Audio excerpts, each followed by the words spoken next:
नाज़रीन, कौन नहीं जानता कि मौत के बाद इंसान का जिस्म कुछ अरसे में मट्टी के साथ मट्टी हो जाता है और सवाए हड्डियों के कुछ बाकी नहीं रहता। मगर ये हकीकत है कि बरगज़ीदा हस्तियों के मुबारक अजसाम दुनिया से रुखसती के बाद भी हमेशा ताज़ा फूलों की तरह तरो ताज़ा और महकते रहते हैं। अगरचे बहुत से लोग उन बातों पर यकीन नहीं रखते, लेकिन 1932 में कुदरत ने उसका खुला सबूत हजारों इंसानों की आंखों के सामने अयां कर दिया। और उन दिनों इराक शाह फैसल अव्वल की जेर हुक्मरानी था और एक रात हजरत हजीफा अल यमनी रज़ी अल्लाह अन्हु उनके ख्वाब में तशरीफ लाए और फरमाया, ए बादशाह, जाबिर बिन अब्दुल्लाह और मुझे दजला के किनारे से निकाल कर किसी महफूज मकाम पर मुंतकिल करो, क्योंकि मेरी कब्र में पानी भर चुका है, जबकि अब्दुल्लाह अंसारी की कब्र में भी पानी भर रहा है। शाह फैसल अव्वल अपनी मसरूफियात की वजह से उस बात पर तवज्जो ना दे पाए तो यही ख्वाब अगली रात भी उन्हें नजर आया, मगर वो अपने कामों में मसरूफ रहे। तीसरी रात हजरत हजीफा रज़ी अल्लाह अन्हु इराक के मुफ्ती आजम के ख्वाब में तशरीफ लाए और फरमाया कि मैं बादशाह को 2 रातों से हमारी मुंतकली का कह रहा हूँ, मगर वो तवज्जो नहीं दे रहे। तुम उस पर जोर दो कि वो हमारी कबूर मुंतकिल करने के इंतजामात करें। उसके बाद मुफ्ती आजम, वजीर आजम और शाह फैसल अव्वल के दरमियान मुलाकात में तय पाया मुफ्ती साहब इस बारे में फतवा जारी फरमाएंगे और वजीर आजम प्रेस को बयान जारी करेंगे ताकि अवाम को उसके मुतल्लिक खबर हो जाए।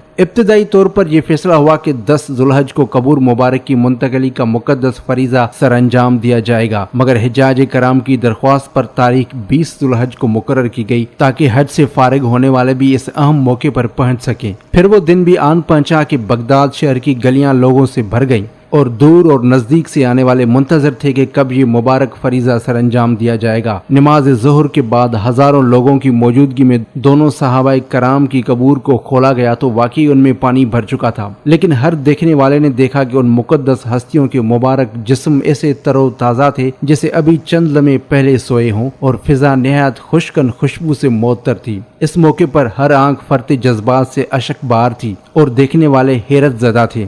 उन्हीं देखने वालों में एक जर्मन फिजियोलॉजिस्ट भी थे जिनके सामने ये मंजर था कि 1300 साल से भी ज्यादा अरसा कबल दफनाए गए मुबारक जिस्म जिंदा इंसानों से भी ज्यादा तरो ताज़ा नजर आ रहे थे। जर्मन फिजियोलॉजिस्ट ने बेअख्तियार मुफ्ती आजम के हाथ थाम लिए और दरख्वास्त की कि उन्हें मुसलमान किया जाए, और इस मौके पर बेशुमार ईसाई और यहूदी भी मुसलमान हुए और कबूल इस्लाम का यह सिलसिला कई साल तक जारी रहा। दजला के किनारे से दोनों सहाबाए कराम की कबूर को हजरत सलमान फारसी की मज़ार के करीब मुंतकिल कर दिया गया, जो कि उस वक्त बगदाद शहर से 30 मील के फासले पर वाक़या था। दोस्तों, वीडियो अगर अच्छी लगी हो तो चैनल को लाइक और सब्सक्राइब जरूर करना। बहुत जल्द मिलेंगे एक और अमेजिंग ट्रुथ के साथ। अपने मेजबान BAC को इजाजत दें। अल्लाह हाफिज।